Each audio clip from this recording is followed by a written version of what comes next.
How'd you get lost? I couldn't figure out how to get up. I got lost.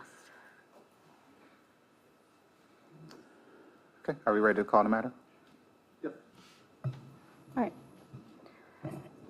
State of Wisconsin versus Chantia Lewis, case 21 CF 3810. Appearances, please. Matthew Westfall appears for the state. Good morning, everyone. And good morning, Your Honor. Michael Chernin appearing on behalf of Chantia Lewis. Ms. Lewis appears in person. My co-counsel, Michael Maselman, is not available this morning. He is attending to a medical issue. Hey, this matter is here for sentencing. Ms. Lewis did enter a plea on July 18th in regards to counts 1. She entered a plea of guilty, and count 2 entered a plea of no contest. State, are you in compliance with victim notification? Yes, Judge. A letter went out to the victim city notifying them of their right to be present, submit a victim impact statement, or both. They did not submit such a statement, nor are they present with any representative. And can you remind me of the negotiations, please? In exchange for their pleas, the state would be recommending on count 1, 12 months in the House of Correction, on count 2, 3.5 years in the Wisconsin State Prison, that bifurcated as 18 months of initial confinement, 24 months of extended supervision. That sentence to be imposed and stayed for 3 years of probation. The state would be recommending that the sentences be served consecutive to each other. And Attorney Turner, is that your understanding of the state's recommendation? It is, and we acknowledge that at the time of the change of plea, Your Honor. Okay, and Ms. Lewis, is that your understanding of the state's recommendation? Yes. And at this point, you're ready to proceed with your sentencing? I just need a verbal. Yes. Okay. All right, Attorney Westfall. Judge, before we start, I'd note there is going to be a restitution request. I believe myself and Attorney Chernin are still discussing that, so we will be requesting a restitution hearing after the sentencing today. That is correct, Your Honor. Okay. Judge, the state's recommendation is based upon the gravity of these offenses, the need to protect the community, and Ms. Lewis's personal characteristics. As an alderperson for the city of Milwaukee, Ms. Lewis swore an oath to defend the federal and state constitutions and to faithfully discharge her duties. She completely disregarded those obligations. She abandoned her district, and she stole money for her own personal enrichment. Now, this is a very serious offense.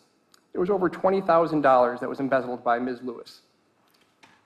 This is a wide-ranging and very calculated fraud. This was not a one-time incident. This was numerous illegalities and several different schemes that Ms. Lewis was engaged in. Now, she was first elected into office on April 5th of 2016. Almost immediately, she started misappropriating money. And this continued throughout her entire term through 2020. She engaged in multiple different schemes of defrauding the city. First, she was double dipping. She would claim reimbursement from the city for travel that had been paid by her campaign. That way her campaign would pay for the travel, her city would reimburse her personally for the travel, and so she would be enriched by this. This defrauds both the city and her campaign. The first time this occurred was in November of 2016, so approximately only 7 months into her term. She made 9 separate trips, or 9 separate false reimbursement claims spanning 3 years, for a total of $2,249.75 that was defrauded to the city, and $3,291.11 that was defrauded to her campaign. In addition to gaining false reimbursements, Ms. Lewis also stole campaign contributions.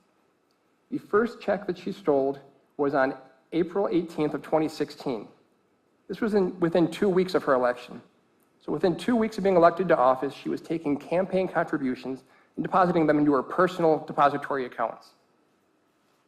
This money was then used for personal purchases, for paying bills, for fast food, all things that were not campaign related. Each time Ms. Lewis would run her account either to zero or very near zero, or to an overdrawn balance within 2 weeks of depositing these illegally stolen funds. The last stolen contribution was in March 25th of 2020. It was 9 separate stolen checks that she did throughout her term, and it spanned the entirety of her term in office. This totaled $2,725 that was stolen from her campaign. We didn't stop there, though. There was also multiple misappropriated campaign funds that went to Ms. Lewis's personal benefit. She used her campaign account as a personal slush fund, in essence. She would use her campaign account to fund personal trips and for benefits. Example, she funded a family trip in November of 2016 to Georgia. Again, that was only 7 months into her term. She planned further trips and paid for further trips to Wisconsin Dells, to Las Vegas, to Orlando. These were all trips that were not based on city business, were not based on campaign business, that were for Ms. Lewis's personal enjoyment, personal enrichment. These were not necessary, these were not needed, these were solely for her selfish needs. There's also multiple other illegal disbursements that happened from Ms. Lewis's campaign. She stole $500 to pay for a trip through Explore America for one of her children. She sold $4,884.13 to pay Eagle Management, a residential property management company. And then she stole additional money for car repair, for Bible college, for credit card payments, and for car payments. Again, these are all personal expenses that she is using her campaign account to pay for. In addition, there was over $5,000 in ATM withdrawals that were taken from her campaign. These are all illegal disbursements.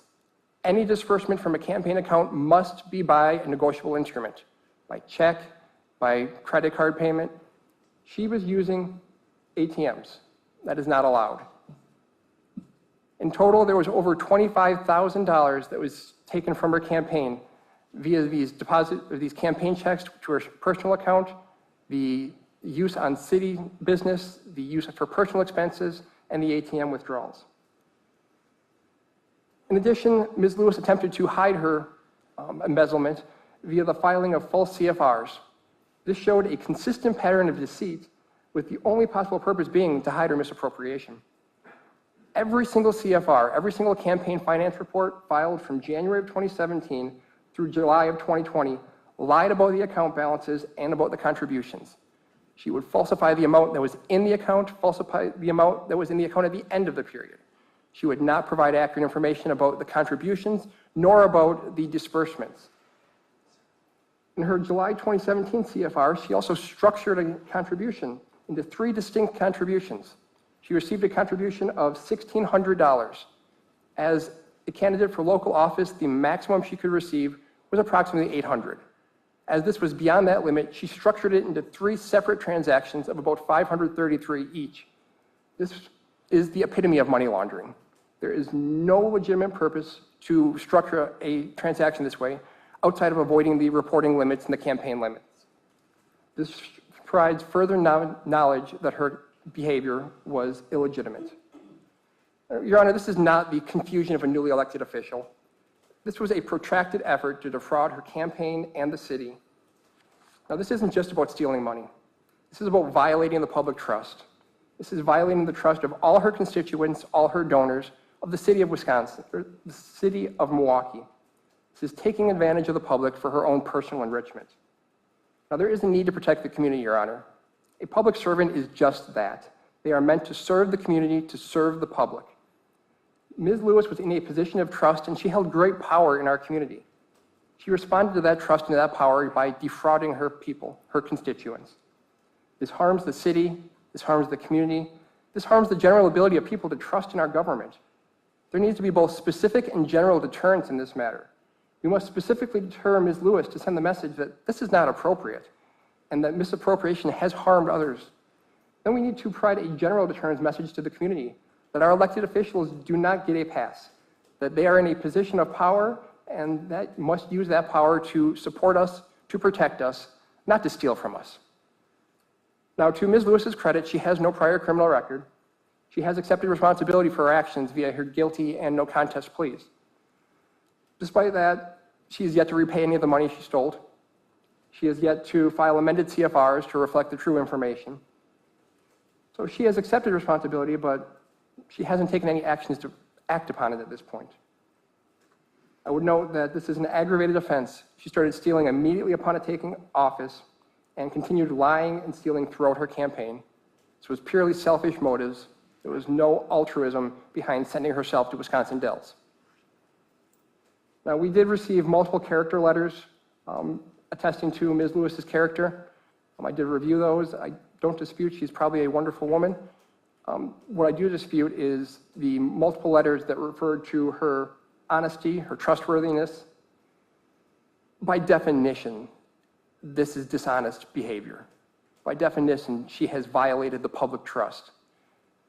I also take issue with the multiple references to her making a mistake. A mistake is a one-time incident. A mistake is not a protracted period, 4 years long, of her consistently defrauding the city, defrauding her community, defrauding her campaign. Of great concern to the state at this point is that Ms. Lewis is still engaging in unethical, if not illegal, campaign practices. In July of this year, so about a month ago, she filed a new CFR where she reported that she is still receiving contributions. She is receiving contributions from community members. She received a $30,000 loan from her mother. That is a violation of the contribution limits. The maximum she can receive is approximately $800. She then used that $30,000 contribution to pay her legal fees. That is a violation of law. Campaign contributions cannot be used for a defense fund absent a separate defense fund being set up. Following that, she took the contributions from citizens, which was approximately $3,000 to $4,000, and used them to help pay back her mother's loan. That is, at best, that is depicting a person who does not understand. At worst, that depicts a person who is attempting to launder money. She's attempting to use money for purposes it is not allowed to be used for. She's attempting to pay off her legal fees using her campaign account, which is, as I indicated, unethical, if not just plain illegal. Your Honor, in this instance, there needs to be both a rehabilitative and a punitive aspect to the sentence. The rehabilitative aspect will be the imposed and state prison sentence.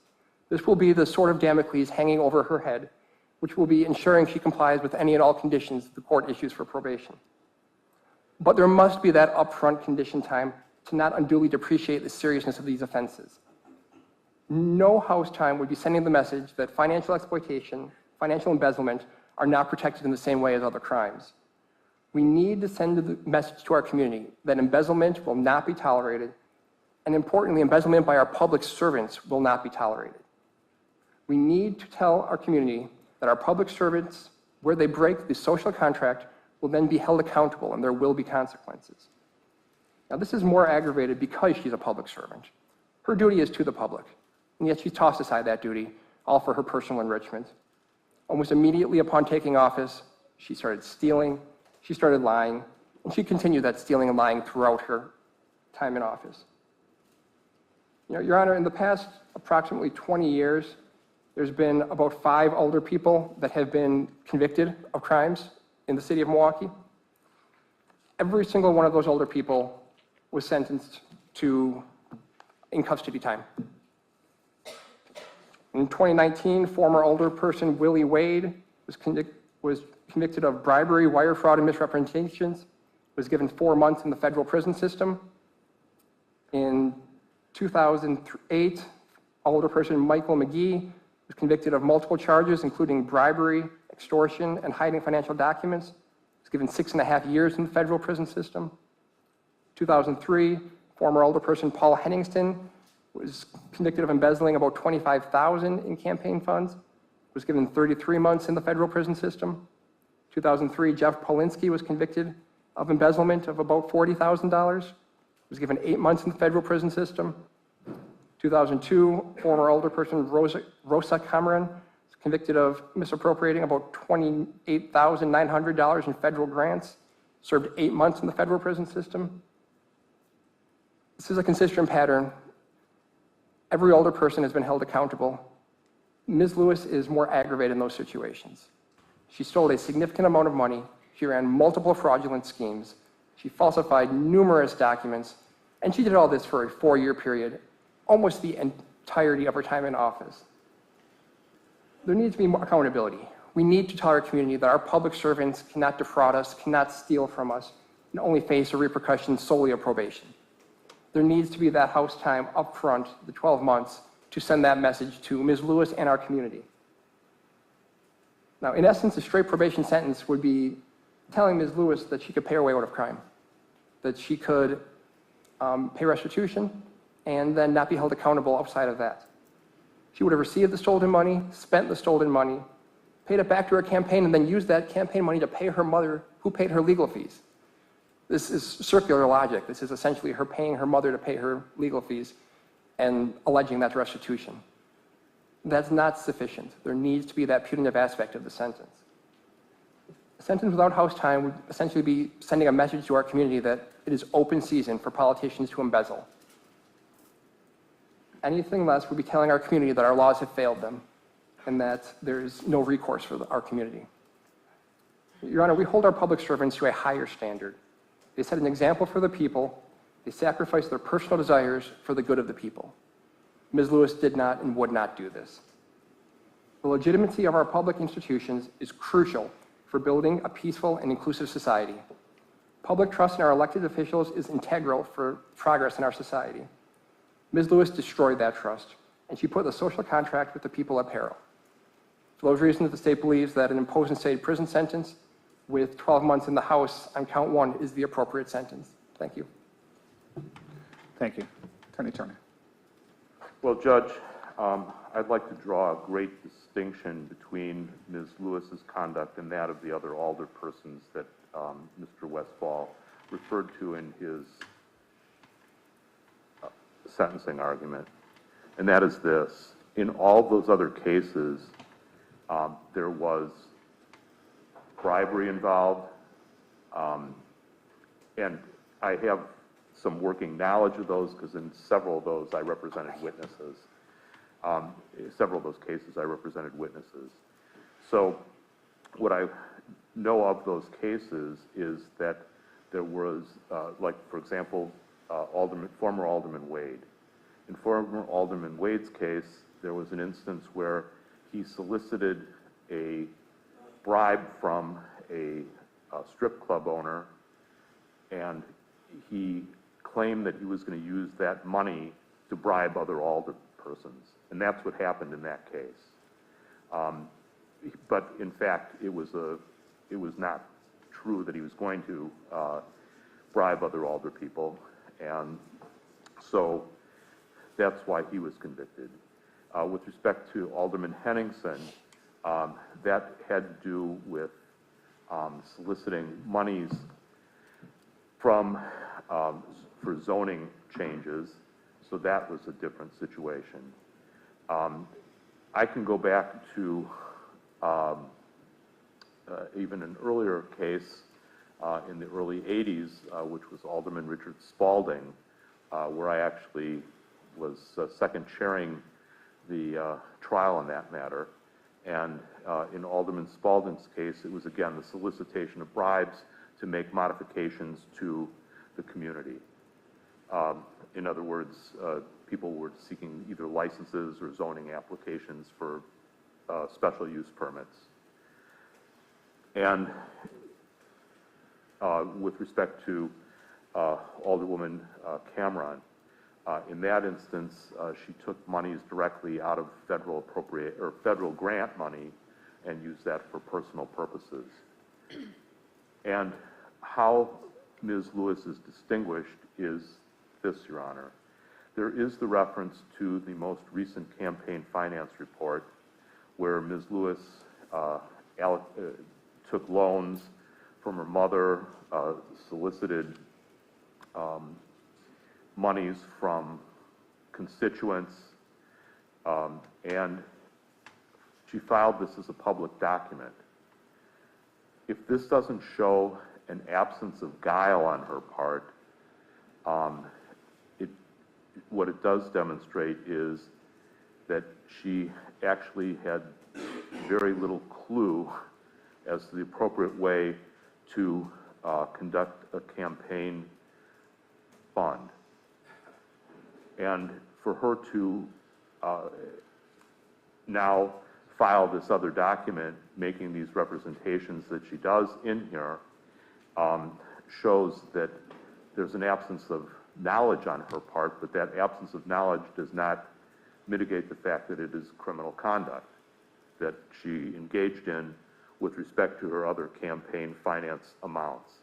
And if I can explain that as well, Your Honor, Ms.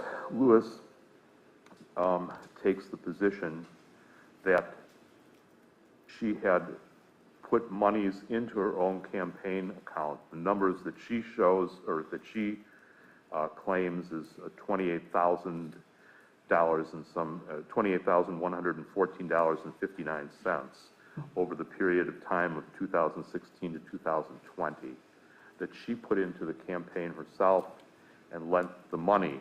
The problem with Ms. Lewis's campaign funding is that Ms. Lewis did not engage in the appropriate documentation of loans to her campaign fund and did not engage in the appropriate manner of withdrawing money from her campaign account. I would note, Your Honor, that with respect to this recent campaign finance report that Mr. Westfall referred to, Ms. Lewis actually retained the services of an accounting firm to do this work. This was done during the period of time that Mr. Maselman and I were representing her, and I was not aware of this report at all. I didn't give her the advice to engage in this conduct. She went to an outside accountant, and it was not the accountant that I was working with to audit Ms.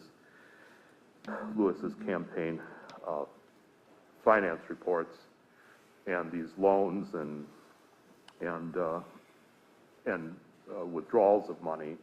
It was not that accountant. She went to a separate accountant, and this is just, I'm just to acknowledge that this is wrong. It's not an appropriately structured campaign finance report. It is correct that Mr. Westfall stated that when you do a legal defense fund, it has to be a separate entity from your campaign finances. And the fact that this was put in as a public document to try and explain away herself is not showing an intent on her part to steal. It's just this is a total absence of knowledge and relying upon the wrong people, and for her not understanding campaign finance laws. My knowledge and work on campaign finance laws goes back to when I served as a treasurer for the late Harvey Stour, who was an assembly person from the east side of Milwaukee, and we did the books back then. I had the opportunity to review the finance reports and the documentation of Ms. Lewis's campaign, and it doesn't touch what should have been the appropriate way of doing it. And I understand Mr. Westfall's assertion that Ms. Lewis was trying to do this for personal enrichment, but when I look at it overall, I think that Ms. Lewis truly did not rely upon the appropriate professionals, and she certainly should have done a much better job of studying Chapter 11 of the Wisconsin statutes, because that tells you how campaign finances are to be reported and allocated. Again, Your Honor, there is no documentation of loans being made and loans being withdrawn from the campaign. Those don't exist. And so the conduct that one sees in the criminal complaint and to which Ms. Lewis pled guilty is clearly criminal conduct. It should not have been done in this fashion. That being said, though, Your Honor,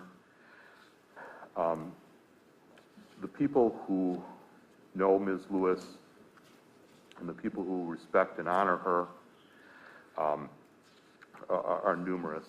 I did file, I think, 10 character letters ranging from politicians to people who Ms. Lewis has mentored as a pastoral counselor.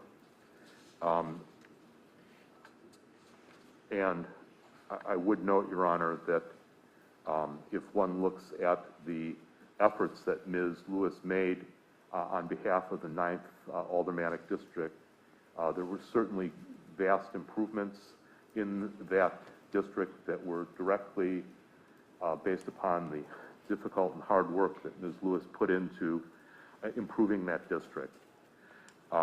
Ms. Lewis has support, as you've seen from these letters. I mean, I could read a list of who these individuals are, but they range from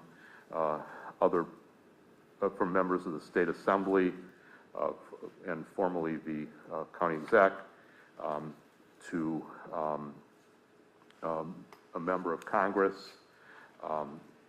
Many of the individuals who were associated with Ms. Lewis came into contact with her through her religious affiliation and all of the good works that she's done there.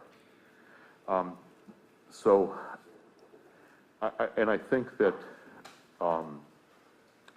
the opening line from Congresswoman Moore's letter that we ask you to respectfully weigh the totality of Chantia Lewis's life and service to the community when deciding what the appropriate sentence is for her.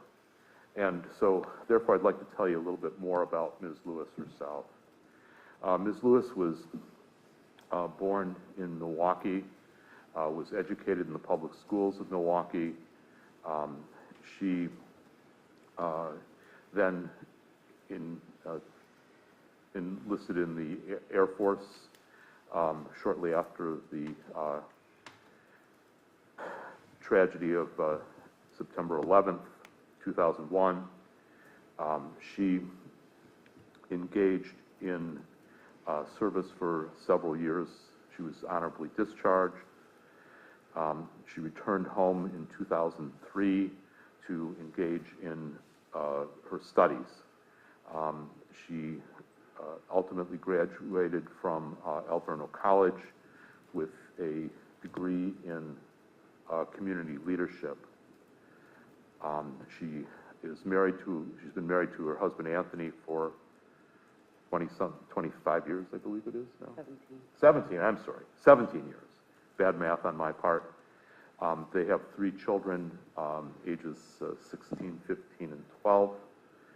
And those children are all actually referred to in many of the letters from her friends and family as wonderful children, and a credit to Ms. Lewis's efforts as a mother.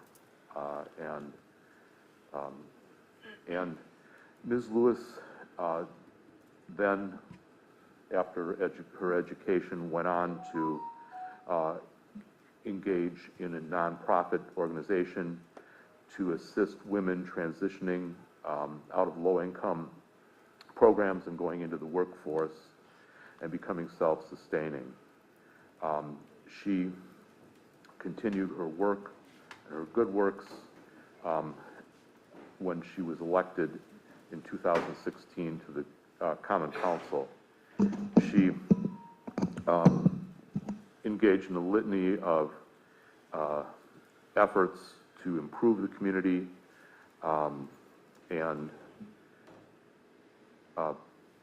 among those efforts was helping with the creation of the Board of Health, providing emergency housing for people displaced as a result of lead poisoning, helping with people who were the victims of domestic violence and human trafficking, and helped with the revisions to how to better improve community safety with improving the Milwaukee Police Department.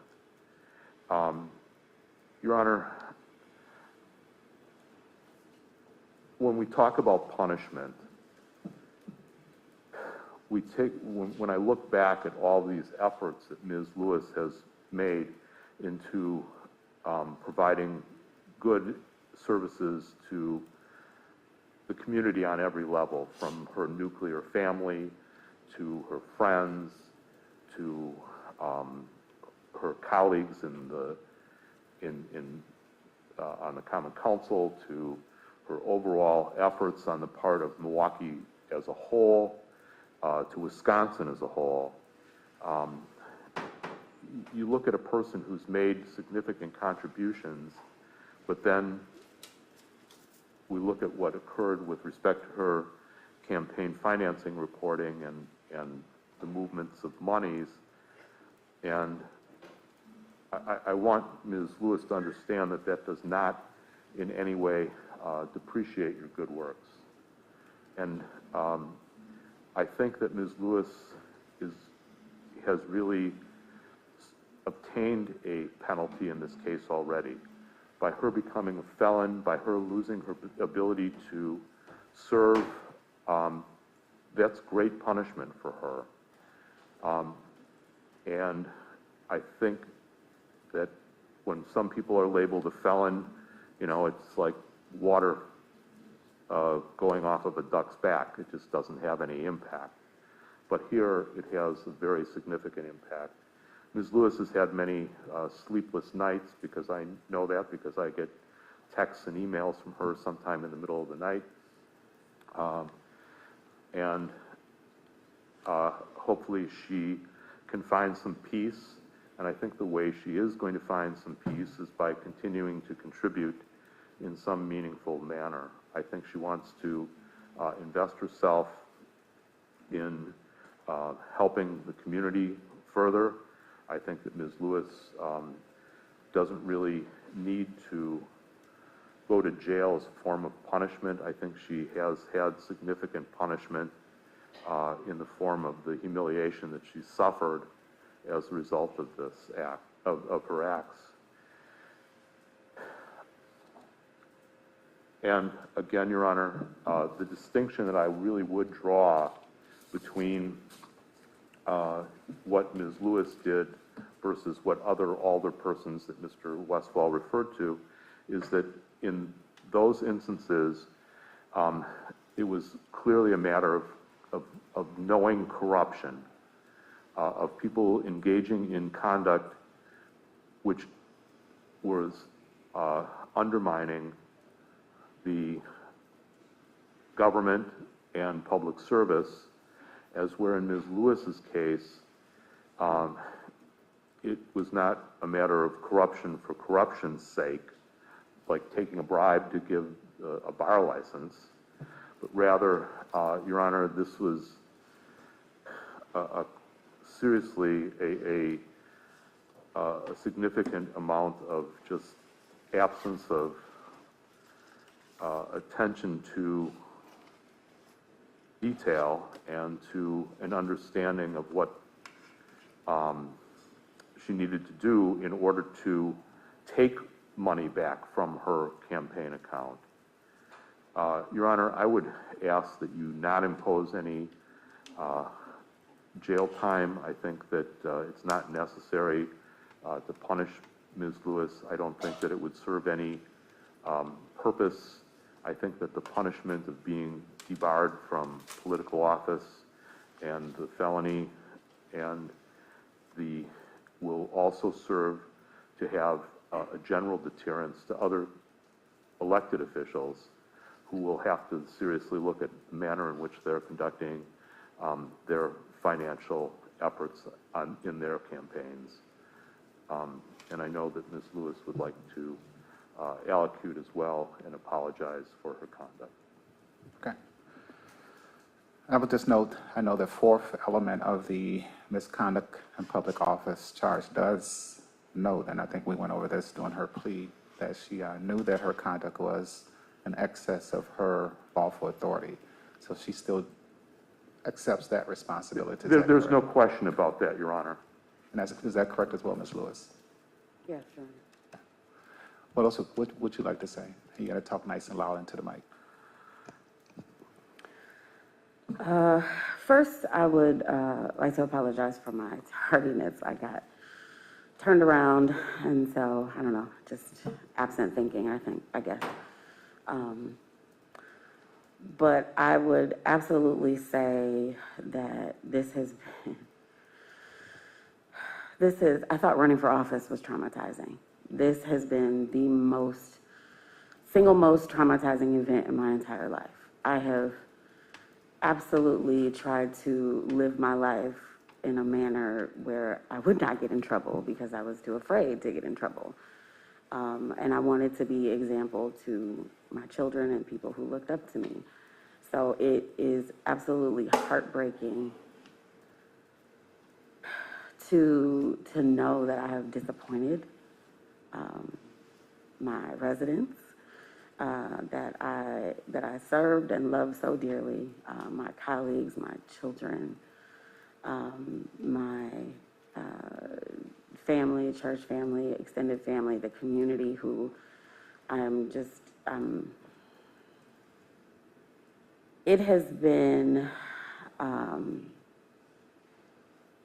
absolutely, regardless to what the ADA is saying, an unequivocal bad judgment and bad decision-making and a mistake on my part. This was absolutely not something that I did nefariously or with malice. I am just not that type of person. So I operated off of bad advice, bad counsel, hence this last CFR. Maiselman absolutely told me this was a defense fund and this is how to do it. So I was going off of advice of counsel.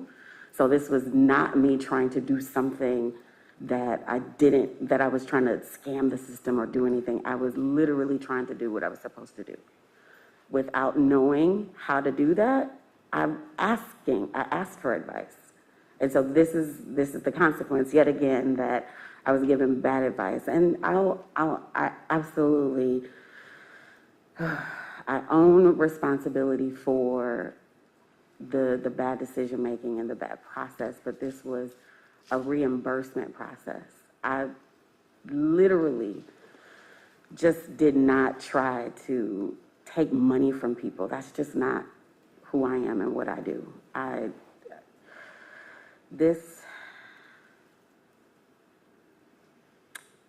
has been a devastating experience, a humiliating experience, and a tragic experience for me and my family.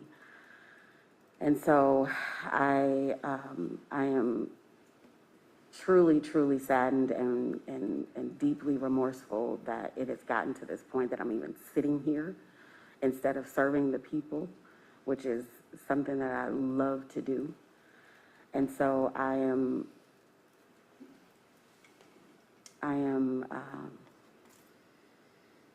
just sorry that I'm even here wasting the court's time and having to be on the docket at all. Thank you. Okay, thank you.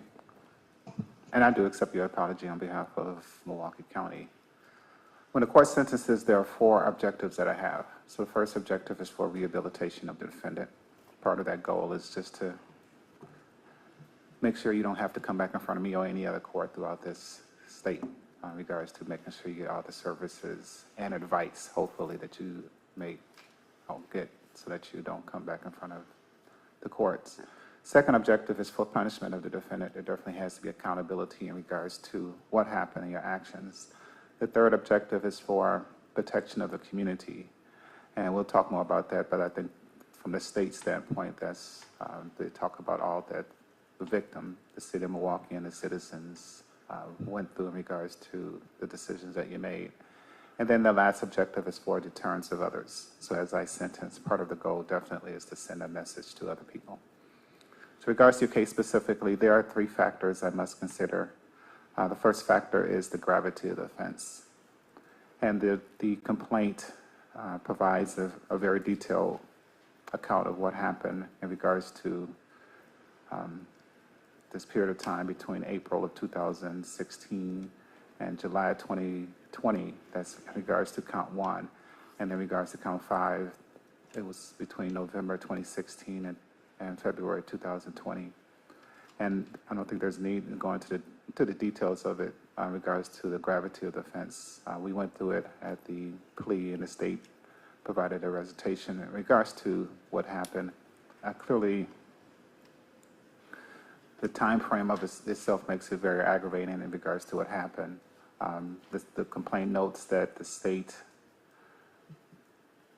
the DA's office received all these subpoenas from all these entities, financial institutions, other businesses. And part of that was done as part of their investigation. And I'm sure that's why we're here today in regards to that investigation that was done in and of itself. And then what does make it kind of frustrating is that you, and again, I'm sure a lot of it was bad advice, a lot of it was decisions that you made, had opportunities to change or correct, and then just continue on for a period of time, again, for this 4-year period of time. So that in of itself, regarding the gravity, just is concerning. I'm sure you've heard of the term, with great power comes great responsibility.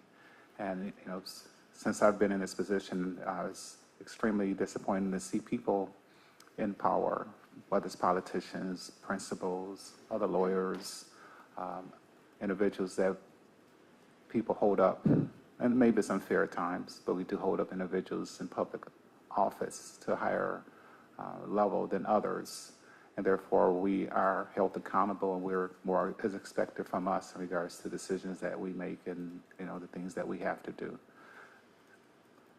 Second factor for me to consider is your character and your rehabilitative needs. So this is when I look at what you've done with who you are and try to compare the two in regards to making a decision. So you are 42, you're here accepting responsibility based on your statement as well as what was noted by your attorney. I think there's remorse because I think you've really learned from this. You've been out since September of last year and you've been compliant with the court orders and you have no prior record. So this is probably not the way to enter the criminal justice system now with 2 felony charges on your record. And definitely, there are definite consequences of a felony conviction that you will have to deal with, I'm sure, the rest of your life. I also had a chance to read all the character letters that were provided. And it is noted by Attorney Chernin, it's a range of people from friends to people you mentor to your pastor to other public officials. And there is a consistency in regards to them talking about you and what you've done and the work that you've done. And there are individuals that clearly are disappointed in what has happened because you were looked up to by many within the community. And so clearly there's a disappointment. There's one letter particular that I just wanted to share. I'm sure you read it. This was from Mr. Banks, B-A-N-K-S. Well, he notes, he provides a quote that we all make mistakes. The difference is what we do after we make the mistake, how we see the mistake, a learning experience or a failure. Then he talks about, hopefully, that this is what I'm saying, but he says that you see this as both a learning experience and as a failure. Learning experience is a chance to get a deeper understanding of your character flaws and work to correct them. And I think that's that rehabilitation portion that I talked about. All of us have these flaws. Part of the goal definitely is to try to correct our flaws.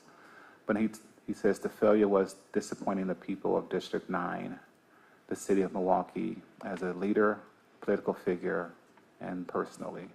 So clearly I think that really says a lot in regards to, I'm sure, what you're feeling and why you're here and everything that's been going on since this complaint and since this process started. So that's your character in regards to all of that for me to consider. Then the last factor for me to consider is this need to protect the public. And so clearly the city of Milwaukee is one of the victims. The victim is our community. The 9th district is a victim because now they have no representation, no voice at all on the Common Council. And then I'm sure your family and all that, they've been a victim as far as what you've been going through as well the last few years. And part of this need to protect the public, definitely, Ms. Lewis, is this deterrent. So hopefully you've learned from it. I really hope you have.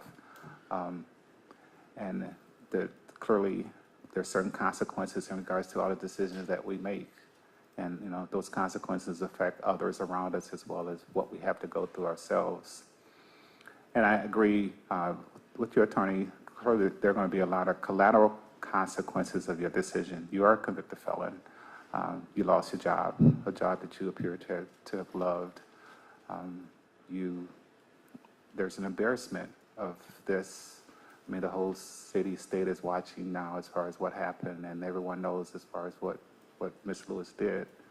And then all these other personal consequences that you have to go through. But I will say, Ms. Lewis, it's not over. You can bounce back, and I'm sure you would do well. The goal, going back to the letter from Mr. Banks, is that you just have to use this as both a learning experience and understand the mistakes that you made and correct yourself from those flaws that you made as well. And then I'm going to also, there was another letter that was sent by Representative Bowen, B-O-W-E-N, that I also thought was nice to share.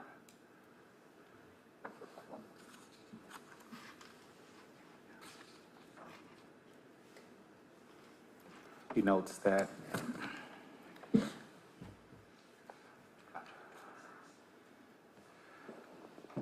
how at this point and it may sound hard, but you've lost credit